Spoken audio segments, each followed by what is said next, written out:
এক, নবী এক, কোরআন এক, কাবা এক, ধর্ম এক, কালেমা এক। দুনিয়াতে আসছি সিস্টেমও। বিদায় বেলা কাফনের সংখ্যা হবে 3টা, তাও এক। আমি বক্তার সম্মানে একটা কাফন কেউ বাড়াইয়াও দিবে না। আপনি রিক্সাওয়ালা গরিব হওয়ার কারণে একটা কাফন কেউ কমাইয়াও দিবে না।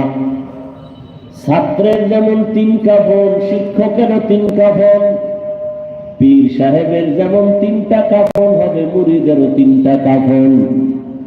ধনী লোকের যেমন 3 কাফন, গরিবেরও 3 কাফন। কালার হবে আলাদা, কালারও কিন্তু এক। কি কালার হবে? কবরের সাইজও হবে এক। কবরে প্রশ্ন করা হবে 3টা, তাও এক।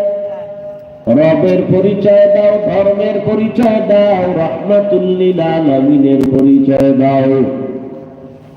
ও আল্লাহর বান্দারা, আপনার আমার আল্লাহ এক, নবী এক, কোরআন এক, হাদিস এক, কাবা এক, ধর্ম এক। অথচ আমি টুপি না দিলে লজ্জা পাই, আপনি টুপি দিতে লজ্জা পান। আপনি কত ভিআইপি মুসলমান। আমি দাড়ি রাখতে কষ্ট না, কাটতে কষ্ট লাগে, আর আপনাদের দাড়ি রাখতে কষ্ট। আমি মসজিদে না ঢুকলে লজ্জা পাই, আর আপনারা মসজিদে ঢুকতে গেলে লজ্জা পান। আপনি কেমন মুসলমান? আমি পর্দা না করলে লজ্জা পাই, আপনারা পর্দা করতে গেলে লজ্জা পান। আমি হালাল না খাইলে আমার উপায় নাই, আপনি হারাম খাইয়াও কত আরাম করার চিন্তা করেন, আপনার লজ্জা লাগলো না। এর কারণটা কি জানেন? এগুলো ঠিক না, এরপরও কেন করেন? এর একমাত্র কারণ হলো মরণের চিন্তা নাই, আল্লাহর আদালতে হিসাবের ভয় নাই।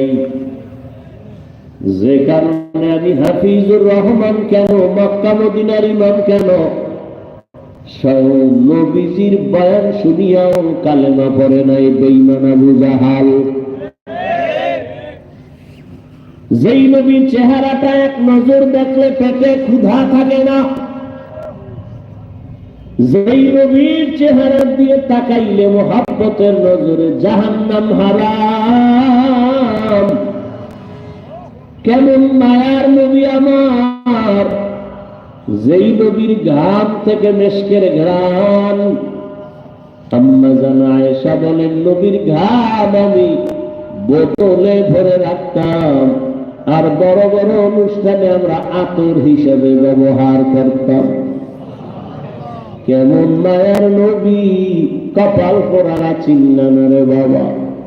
যদি আমার নবীরা চিন্তা, তাহলে কোন ধান্দাবাজের পেছনে ঘুরে আমার নবীর সুন্নতের জবাই করতে পারত না। এ যুবক, কার পেছনে গিয়া দাড়ি কামাইছে? কার পেছনে ঘুরতে ঘুরতে নামাজ বাদ দিছ? কি পাওয়ার আশায়?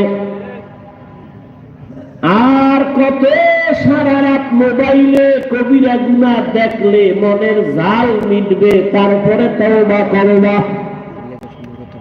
আর কত মাইয়ার চরিত্রের উপরে হামলা করলে তোমার মনের আশা পূরণ হবে, তারপরে তওবা করবা। আর কত পার্কে পার্কে ঘুরলে তোমার আশা পূরণ হবে, তারপরে তওবা করবা। আমি তোমাকে একবারও বলি নাই হুজুর হও, কওমি মাদ্রাসায় যাও, তাবলীগে যাও, পীরের মুরিদ হও, না হয় তোমার কপাল খারাপ। একবারও বলি নাই। বরং আমি তোমাকে বলি, যুবক বাবারা, স্কুলে পড়ো, কলেজে পড়ো, চাকরি করো, ব্যবসা করো, ডাক্তারি করো, ইঞ্জিনিয়ারিং করো, আলহামদুলিল্লাহ, দোয়া করি ওই লাইনেই থাকো। ওই লাইনে থেকে একটাই দাবি আমার, বেয়াদব হইও না। তোমার ব্যবহারে কোনদিন মা বাবা যেন কষ্ট না পায়, তোমার আচরণে কোনদিন যেন তোমার শিক্ষক কষ্ট না পায়, তোমার ব্যবহারে কোনদিন যেন উলামায়ে কেরাম কষ্ট না পায়।